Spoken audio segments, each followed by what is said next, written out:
Olá, tudo bem?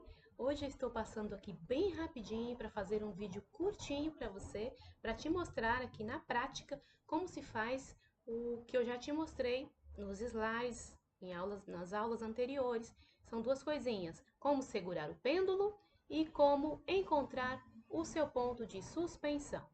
Bem, para segurar o pêndulo, eu preciso de dois dedinhos aqui, o indicador e o polegar. E eu vou segurar dessa forma, eu não aperto, porque se eu apertar, o que vai acontecer? Eu vou gerar uma tensão e o movimento não vai fluir, certo? Então, eu só seguro, eu não preciso apertar, ok? Simples assim. E essa é a melhor forma de segurar o pêndulo, porque se eu for fazer assim, eu já estou gerando mais voltas de movimento, não é necessário, tá certo? É como se quando eu seguro dessa forma, é como se o pêndulo fosse já a extensão do meu braço. Aí se já dou uma volta, aí eu já dificulto o movimento, certo? Eu já deixo a coisa mais complexa. Não precisa passear tanto a resposta, não é verdade? Bem, a outra coisinha que a gente precisa fazer é encontrar o ponto de suspensão. E como é que encontra o ponto de suspensão? É muito simples.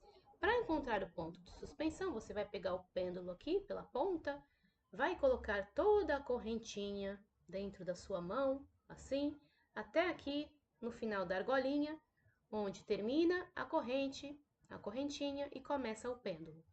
Eu pego aqui com o polegar e o indicador, certo?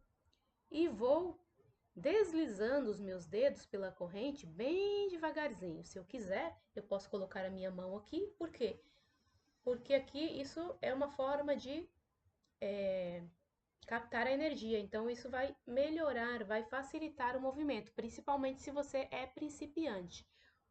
E você também pode pegar um gráfico radiônico daqueles que você viu também nas aulas, tá certo? Ou que você ainda vai ver. Bem, então vamos lá. Eu seguro aqui e vou deixando escorregar. Eu deixo escorregar até a hora em que o meu pêndulo começa a girar. Quando ele começa a girar, significa que eu já encontrei meu ponto de suspensão. Então eu vou vou deslizando meus dedos aqui, vou deslizando, até que, olha aqui, começa a girar, tá? Esse é o meu ponto de suspensão, que aqui são dois dedos, tá certo? A partir da argolinha, se eu considerar a argola, são 3 dedos, tá certo? Que é o mesmo que acontece quando eu estou usando meu pêndulo de metal. Então vamos lá só mais uma vez.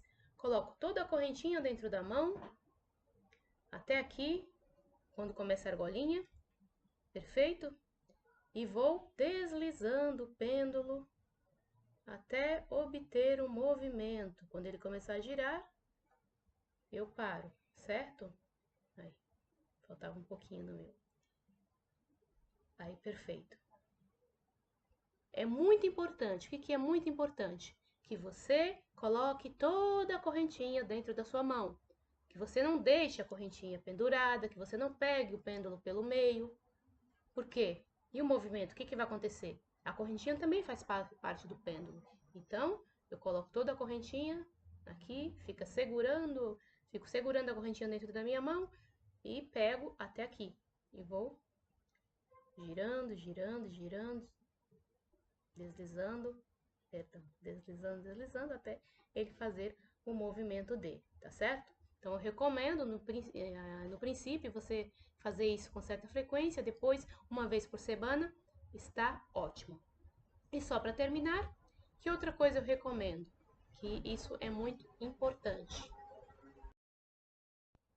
É importante que você, quando for utilizar o pêndulo para fazer suas análises, que você mantenha tudo muito bem relaxado, nada de tensão. Então você relaxa desde o pescoço aqui, o ombro, o braço, o antebraço, mão, dedo, até chegar no pêndulo, tá certo? Pois se você travar aqui, se você travar, isso dificulta o movimento, tá? O movimento não vai fluir como deveria. E o que acontece? Você compromete as respostas, ou você deixa as respostas muito lentas, tá certo? Outra coisa, você vai fazer uma análise muito longa, Não tem problema nenhum você apoiar a sua mesa, o seu cotovelo na mesa, tá? Para fazer suas análises. Você pode fazer sem nenhum problema. Então é isso, gente linda. Não se esqueça de, quando você for praticar a radiestesia, de ficar longe de aparelhos eletroeletrônicos, tá certo? E se você puder tirar de perto de você, quando você ainda não tiver experiência, cristais, se você tiver algum tipo de testemunhos naturais, cabelo de outras pessoas, unhas, sangue, qualquer outra coisa, não é comum, né? Mas pode acontecer, vai que, né? E aí você mantém isso longe de você, pelo menos 50 centímetros, tá certo? Então a gente se vê na próxima aula. Até lá, um beijo grande!